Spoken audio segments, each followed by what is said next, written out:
Hey there, friends and foes. Good evening, multiverse. This is Johnny. That's Willow. That's Switch this Willow. over, but there we That's go. well, still I got it wrong.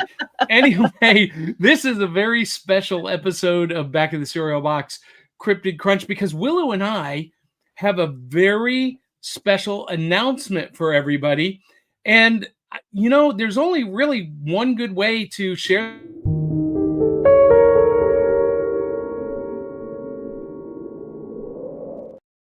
What just happened, Willow? Discoveries. What just happened? I'll tell you what just happened. We are rebranding Cryptid Crunch as Geeky Discoveries with Willow Schuyler. And here's what's going on. So for I don't know, Willow, almost the last 6 to 9 months, you and I have been having this conversation that when Cryptid Crunch started, you volunteered to take it on. It was my brain baby, and the idea was to do a Sunday night show about cryptids and paranormal and extraterrestrials, and be very irreverent, but also tie it into pop culture and whatnot. And I was having a blast with it, but there was just so much more that I wanted to learn, and it wasn't just I love the cryptids, I love ghosts, I love the paranormal, and I love talking about aliens. But there seems like to be like so much more that like Greek mythology wise that deals with all kinds of like the alien stuff and history. Like history has all kinds of like paranormal and supernatural stuff. Well, exactly. And for at least the last 6 months, especially, you've already been going that direction, talking about cults and talking about vampires and talking about what's coming up next is you just did the sideshow oddities, and on Sunday we're going to talk a little bit more about Greek mythology because the Olympics just passed, and there was a huge conspiracy of the Olympics not being Christian enough because they were making fun of the Last Supper, which wasn't the case because the painting that they were inspired by was from Greek mythology. Yeah, it was the Dionysus festival, the Bacchus dinner. So Willow and I have been talking about this for the last 6 months, and going back and forth with different names, and really boils down to, though, Willow wants to know more about other topics and to discover them with our geeky friends. That's really what it boils down to, right? Exactly. And so we are proud to announce Geeky Discoveries with Willow Schuyler. And Willow, that also allows you to not be so tied to a co-host either. Because we've had, you and I both, for Back of the Cereal Box and for Cryptid Crunch, have had co-hosts come and go and, enter and leave. And, sometimes it's just best to focus on a solo host, and you are great on your own with the audience commenting, and even though sometimes it's just me reading off of Wikipedia and just learning from that. Like I know people have an issue with Wikipedia not being all the way truthful, and I promise that in for future episodes I will look more into getting away from Wikipedia and actually doing a full-blown research and writing stuff down. But Wikipedia is great for that moment in time learning. Yeah. Well, and this is just going to be so good for you and so good for the Cereal Box Network. Now, I know a lot of people are wondering, well, Johnny, you've invested a lot of branding and a lot of time into developing the Cryptid Crunch brand. What's happening with that? Is that going away completely? And the answer is no, because I am still going to do on Saturday mornings once a month. We'll do a Cryptid Crunch segment. So we'll keep that branding alive, and talk about a movie or a comic book, or especially when we talk about the animated series Secret Saturdays. They had a whole arc on called the Cryptid Wars. So that brand name will stick around, but you're going to see this show, all of its related social media, the RSS feed, all rebranded in the next 24 hours. It won't affect anyone who listens and subscribes on podcasts like Apple or Spotify. It won't affect the YouTube feed. Although, Willow, we might want to think about, I know you have Willow Skylar Productions YouTube. Yeah. Do we want to create a separate Geeky Discoveries YouTube channel? Oh, maybe. Or did you want me to rebrand? Oh no, you know what? Let's do a Geeky Discoveries YouTube channel. Well, I'll let you handle that. And then okay. Okay. Yeah. Because then I can just use that as my Skylar Productions channel as just like a category, having everything categorized there. About all the stuff that I've done. Launch this as season 3. So on the RSS feed, that's how you'll see it appear on Apple and Spotify as season 3. But it's now Geeky Discoveries. And Carl Witzman is watching, and he says, good to hear. There are more than cryptids out there. Well, of course there are. That's why there are so many different shows. And this is going to allow Willow to be curious and get to know more about all of it. By the way, Bailey Siri make a living off this stuff, so can I. Yes. And by the way, Willow, can I just say, your hair and makeup looks exceptional.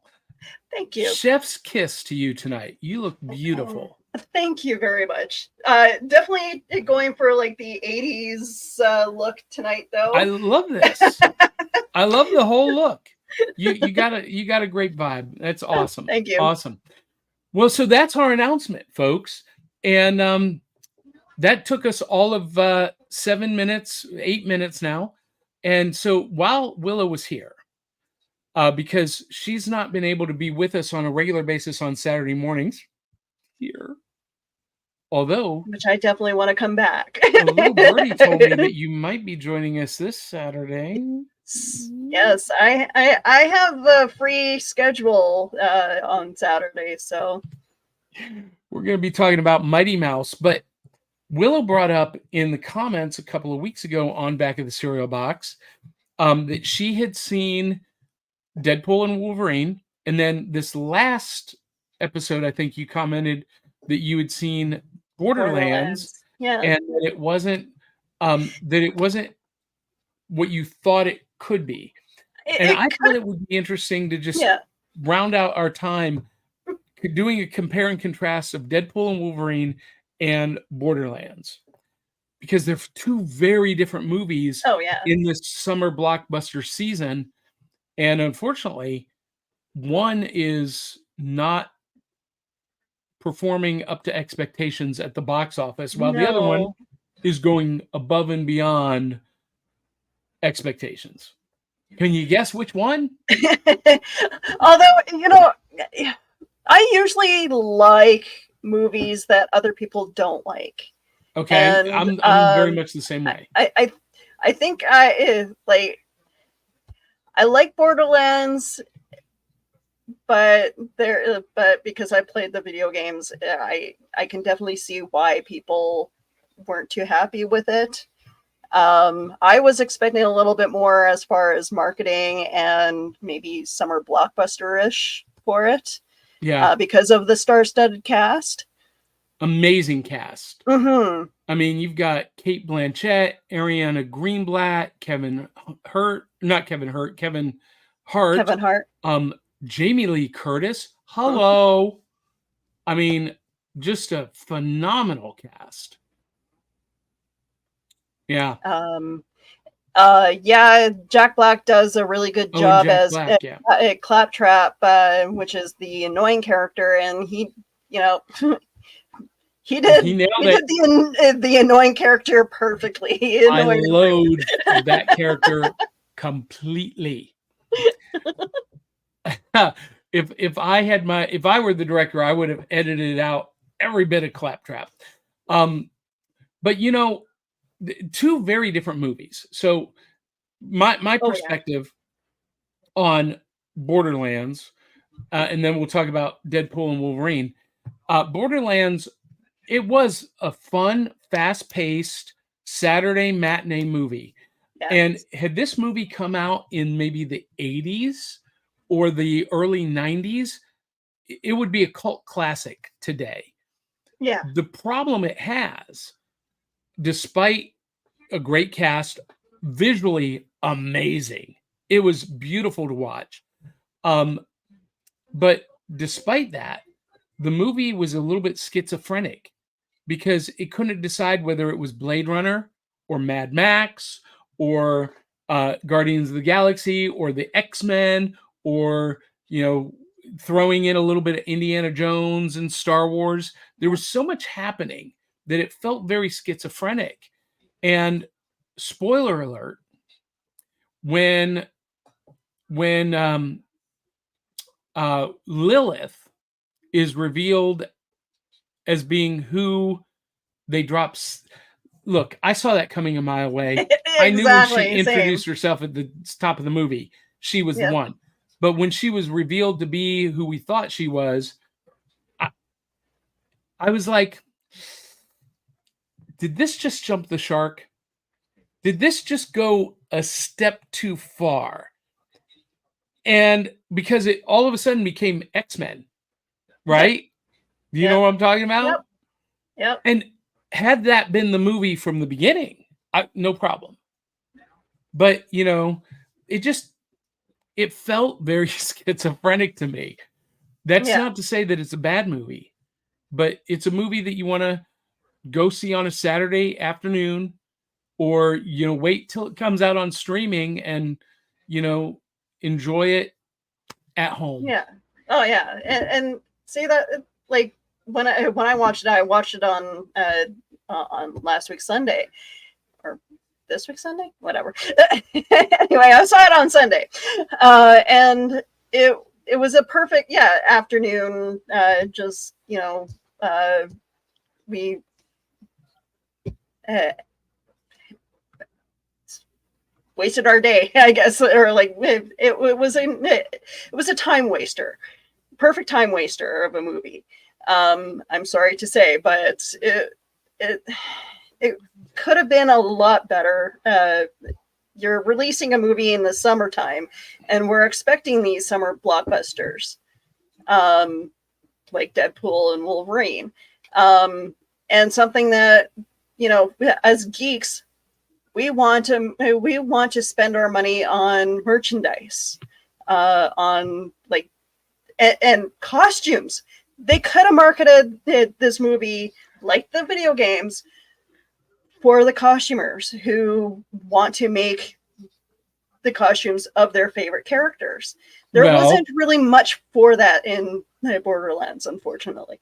well, I think we will see quite a few Psycho cosplayers Oh yeah, over the next couple of months or next year at cons. We'll see a lot of Tiny Tina cosplayers. And we've seen tons of Mad Moxie cosplayers over the years. yeah, But this is Kate Blanchett, and I loved her costume, the way it was layered, the different textures, the wig that she wore was amazing. I mean, I like just don't get me wrong, I was looking at her outfit and going, okay, I could probably find this at Value Village and put it well, together for a fairly decent price. yeah. Well, but that's okay. And because it had that Mad Max feeling to when they were on the planet Pandora, a post-apocalyptic world, you know, so things felt very thrown together, very cobbled together. Mhm. But the opening scenes before she went there felt very much like Blade Runner. She's a bounty hunter, and felt very much like she was tracking down replicants in that cyberpunk world. Yeah. I don't know. I've been thinking about it a lot. Here's one of the things that I really did appreciate about this movie.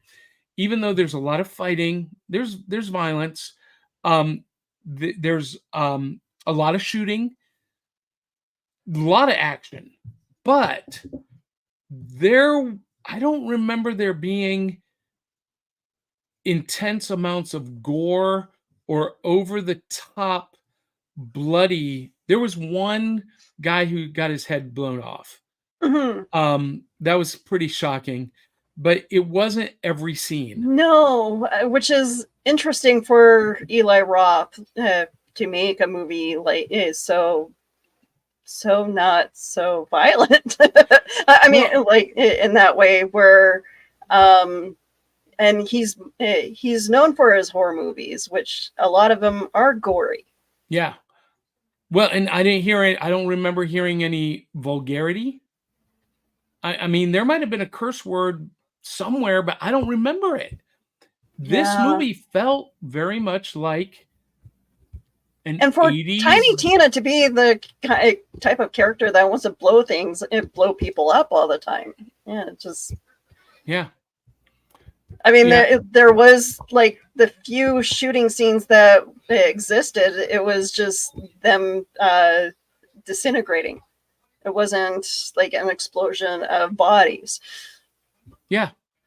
Yeah. I had no expectations because I only knew the game in name only. I'd never played it. I'd never seen any, footage of it. I had nothing to compare it to. So I think me as a sci-fi action adventure fan maybe had an advantage over someone who was a diehard Borderlands fan. Yeah. Like my husband played it. I played it a few times here and there. Mad Moxie is supposed to be a type of character that is an entertainer and like very sexy, sultry. And I was expecting a little bit more from Gina Gershon, her version of Mad Moxie. And I was telling you before we went on air, based on what I've seen from cosplayers doing that character, I was expecting a much more over the top, almost psychotic type of character. Instead, she was a very genteel Southern hostess. So I'm wondering that like this seemed very toned down for Eli Roth. So I'm wondering if there's an Eli Roth cut. Oh God, please, please don't start that. Please, no, don't even. Well, look, it is Lionsgate Films, and Lionsgate is a movie studio. I think they're owned by Disney. And they are traditionally known as a kind of family friendly film studio. There's the problem. Okay. Its headquarters, but it's actually a Canadian American company located in Vancouver, Canada. Who is Lionsgate owned by? It's owned by an independent shareholder company. Interesting. So it is not, but it is. They are. They did the Hunger Games. They did the Saw movies. That seems that's weird. Pretty hardcore to me. I've never seen the Saw movies either. It's not my It's not my bag, baby. Oh, and they're producing The Crow, which has been deemed unwatchable. Oh no. Oh, Already. look at this. They produced the new Halle Berry movie coming out called Never Let Go, which actually looks really good. Huh. They did Ministry of Ungentlemanly Warfare, which nobody saw. Boy Kills World, which looks like one of the most original movies I've ever seen. Oh, they did the Twilight Saga. They actually did John Wick. Huh. Huh. So, there's even John Wick. Well, okay. So that's a good segue. John Wick is definitely not family friendly. No. And John But Wick, maybe they didn't fight enough to make it an R-rated film. they did well. So here's why. For a summer blockbuster movie, the traditional thought is that if you do an R-rated movie, you limit your potential audience by 50%. You cut them in half. That's the traditional belief. And oh, look at this. My battery's not charging on my laptop. I'll have to check out why.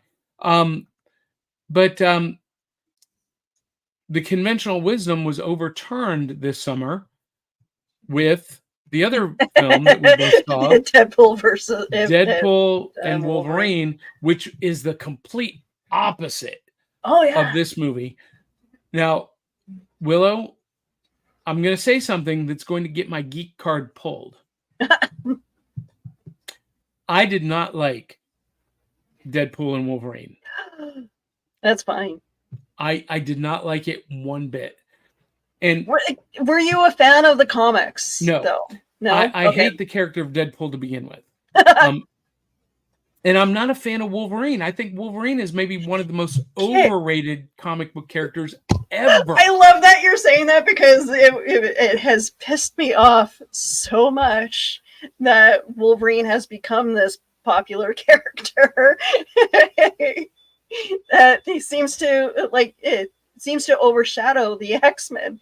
He overshadows the rest of the Marvel universe in comics. And there was a while there that he was in every team book, including the Avengers. Yes. And there was this theory that there were multiple Wolverines, duplicates running around. Mm-hmm. But he is probably the most overhyped, over-marketed comic book character since Batman. Yeah. And I think Batman is overrated too. But Wolverine, but Deadpool, I loathe the character entirely. So I went into it with that bias, and it lived up to that bias. Ryan Reynolds seems to make him somewhat likable in many ways, but at the same time, well, I can understand your feelings on Deadpool. Here's my problem with the movie. And we have a viewer on YouTube says, WebFox100 says, oh my God, just end the show. D&W was very enjoyable for me. And look, if it's your thing, hurrah. I'm not going to yuck your yum. I'm just going to tell you what I felt about it. I felt like the vulgarity was unnecessary. They dropped the F-bomb 118 times in this movie. The rest of the MCU, one time. I know they have a limit because it's usually PG-13 or 14 or something. Right. They're only allowed one. In all of the MCU, 119 F-bombs, and 118 of them were in this movie. And look, I hate that word. It is not part of my vocabulary. I feel like people who use it the way that it was used in this movie are not very intelligent. You mean lazy. I swear more than you, Johnny? What's that? You mean I swear more than you? Oh, yeah. I'm supposed to be a good Canadian here, and that just blows my mind. It's not part of my vernacular. I don't use swear words. It's just not me. And I don't have a problem with it in the right context, right?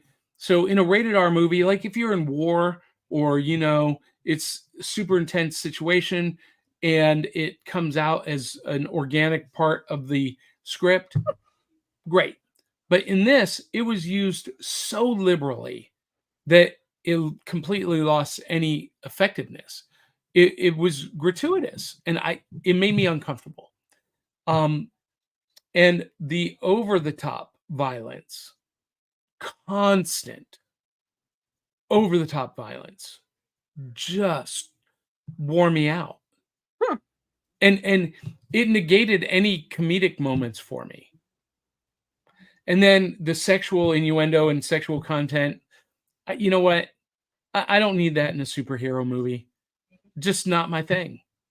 See, and how you feel about Deadpool versus sorry, I keep saying that Deadpool Wolverine is how I kind of felt about Has Been Hotel. Oh, I feel the exact same way about Has Been Hotel. Has Been Hotel was beautifully animated. The script was wonderfully written. The music was spectacular. Yeah. But it was so blasphemous. It made me physically uncomfortable. And that is stuff that I like, though. That's the weird thing about it. Like, I felt uncomfortable watching it for some reason, but I love Deadpool and Wolverine. I don't know. I mean, and I just felt like this is going to tick off a lot of people, but I just felt like Deadpool and Wolverine was another nostalgia fueled fan service circle jerk.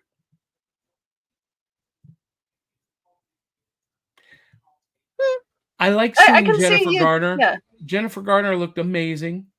She could play that character again in a full-length movie. We finally got to see Gambit. A comic accurate Gambit. And Wesley Snipes looked really great. Yes. I'm thinking as I'm watching him, why are we casting someone else's Blade?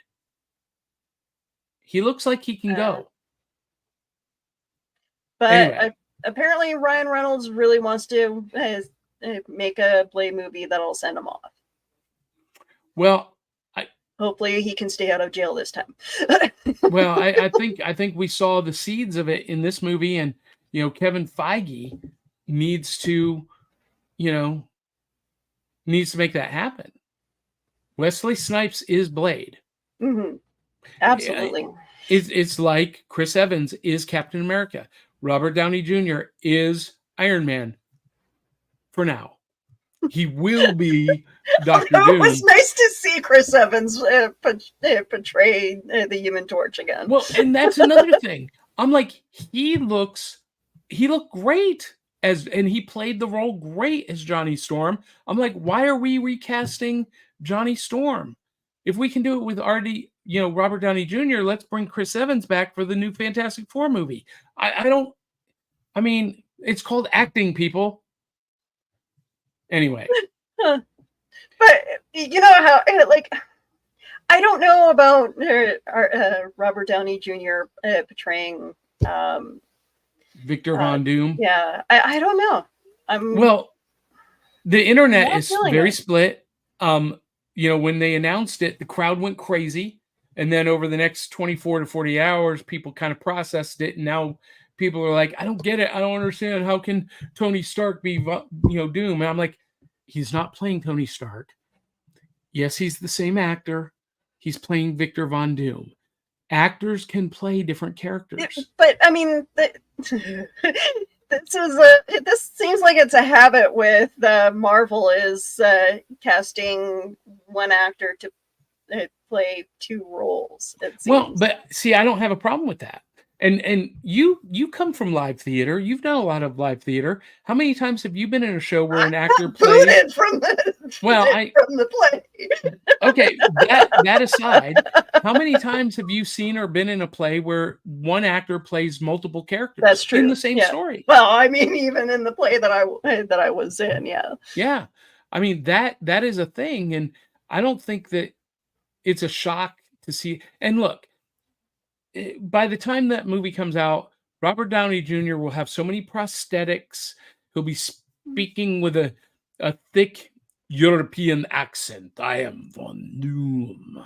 That we won't even recognize him as Tony Stark. He's not going to Well, be we'll Doctor see Doom what who he looks does like with Tony it. Stark. Like I'm gonna reserve judgment and see what he does with it and how he plays it. That's the exact right answer. Let's reserve judgment till we actually see it. Hey, WebFox100 says, I do hope they make a PG-13 edit like they did with Deadpool. How could they do that? How could they do a PG-13 edit of Deadpool and Wolverine unless they thought ahead and shot alternate versions of the same scenes? It's possible. See, I could be on board with that. I might have a completely different opinion of the movie if they did that. Maybe. Anyway, but did you enjoy Deadpool and Wolverine? I loved it. I thought it was really good, which is really, I mean, I love all the superhero movies, so it's, I want to say it doesn't take much to amuse me, but like I really wish that I can see Borderlands as being like they did with it's a video game movie. Unfortunately, if the demise of Borderlands is the same demise that almost every other video game movie has gone through. People not paying attention to the source material or just taking creative control and just, Well, and the guys that I saw the movie with last night, they did say, yeah, it was fun, but it's completely different than the game. Yeah. And that, how possessive fans get. Oh, yeah. Over their IPs. Okay. So me and my husband, we tried watching Halo. I hated it. Okay. He actually did like the whole wash through of the 2 seasons. I'm actually surprised it lasted the 2 seasons. I am too. But Halo was a terrible show. But Fallout, oh my God, Fallout was fantastic. See, and I loved Fallout, but I didn't have anything to compare it to either because I've never played the game. I know of Fallout because it's such a huge cultural phenomenon, and I like that show a lot. And maybe Borderlands suffered a little bit from theme fatigue because Fallout did just happen on Amazon Prime. Very similar kind of feeling, the vault, the treasure hunt, the post-apocalyptic kind of feeling. And Furiosa just came out earlier this year. So again, similar feeling. And so maybe audiences were just like, this is too much at once. Maybe. But I don't know. Like if they do a second one, great. But it didn't seem like that's another thing. They could have made Borderlands like a franchise. Planned it out a little bit better to make it a franchise. But if there was a sequel, it would ruin this one. Yeah. Look, this movie ended with such a positive, open-ended way. I was very satisfied with the ending. Everyone got a happy ending. Well, except for Atlas. But and Nox. But everybody else, the main characters they got their happy ever after. And see, I like that. But anyway. But Deadpool and Wolverine, I feel you, Webbox. I didn't like it from the first episode. So he says, WebFox100 says, I like Halo games, but the show I couldn't do after episode 1. I didn't even know that they did the show. Because that's, again, it's really not my genre. How does Halo compare to Fallout? Well, okay. Oh, it doesn't Because I compare at know all. there's soldiers, the mech suits. Well, the problem is Microsoft shot themselves in the foot by destroying Halo in the first place. And I can go into details on that another time, but it just like the original people who worked on Halo and for the video games did a fantastic job. Then they decided, I don't know, Microsoft decided not to use them for future renditions of the games, and went with a totally different company, and it just wasn't the same.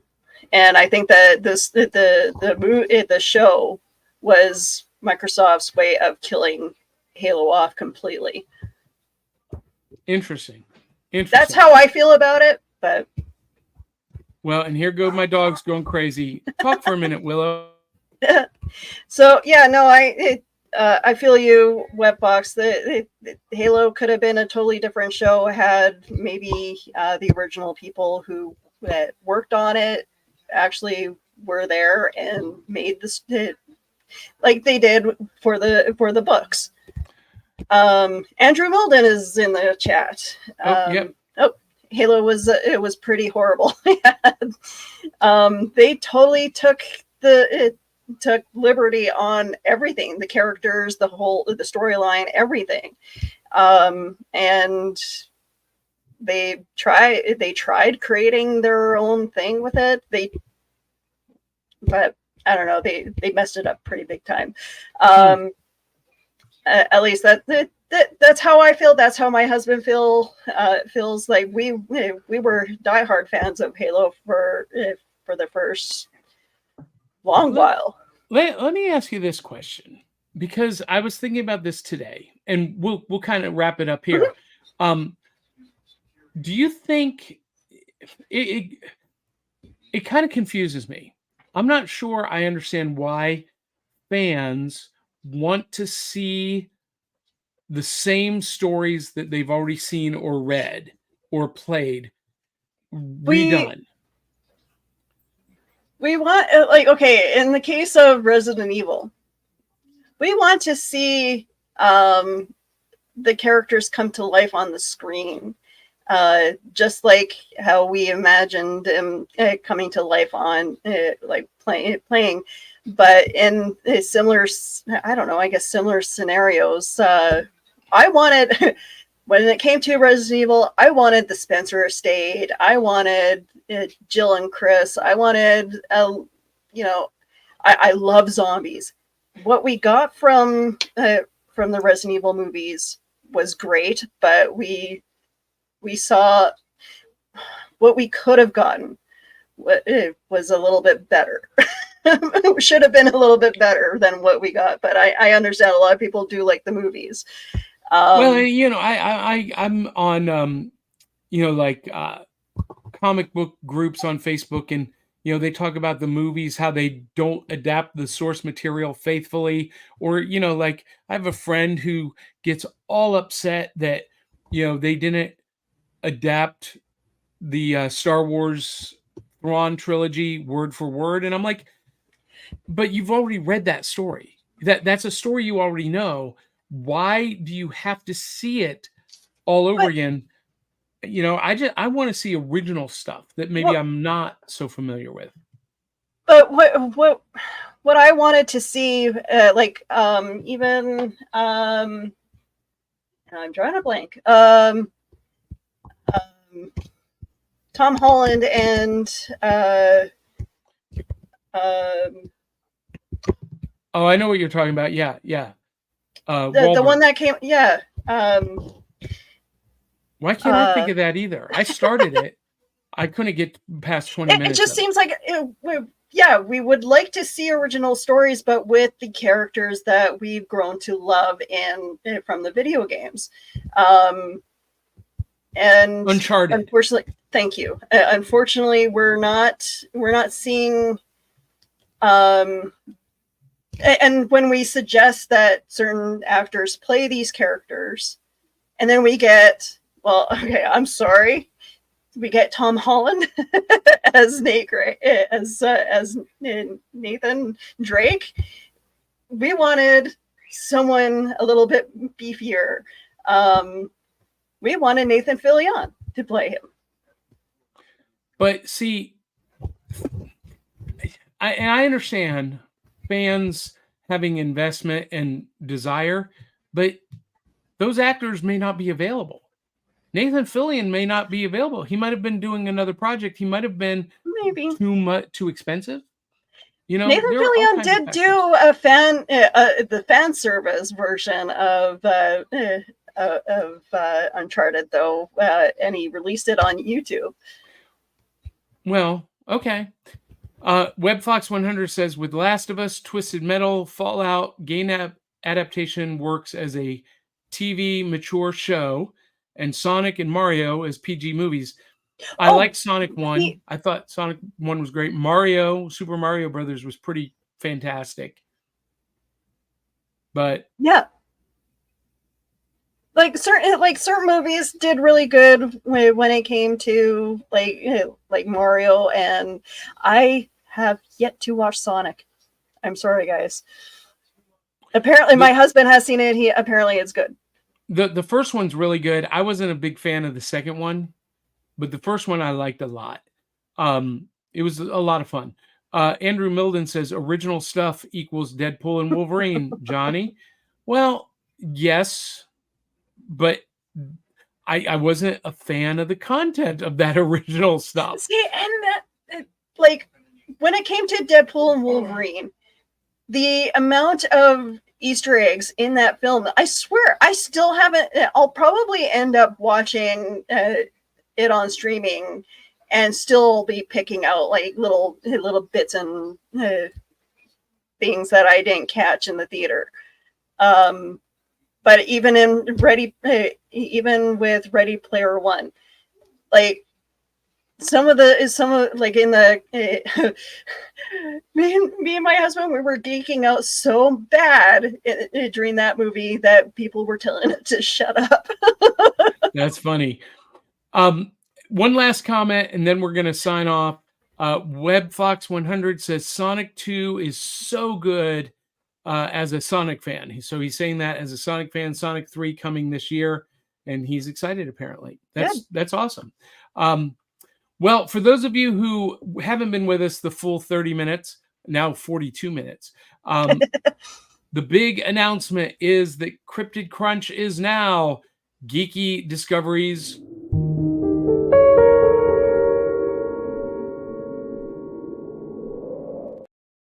I love that intro, Willow.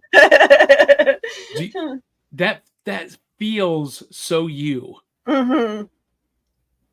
I love it. Anyway, well, guys and gals, that is it for this quick announcement. You can check out Willow with Geeky Discoveries every other Sunday night. When's the first? We're doing one tomorrow night. Tomorrow night, Sunday night. So tune in. We're going to be talking about Greek mythology. Well, guess what? Do you want to guess? A Greek mythology expert?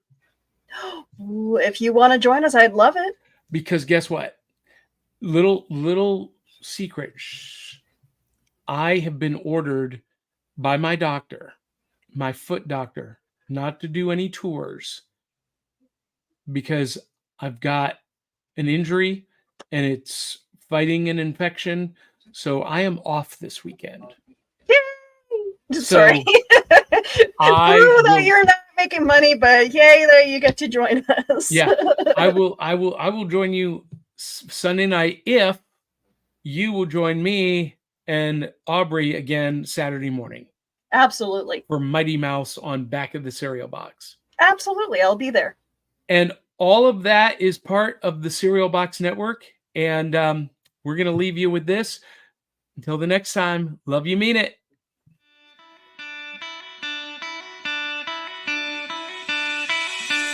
It's like Coca-Cola, Levi Strauss, Johnny Carson, and Mickey Mouse.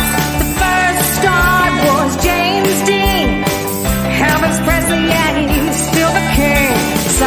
things are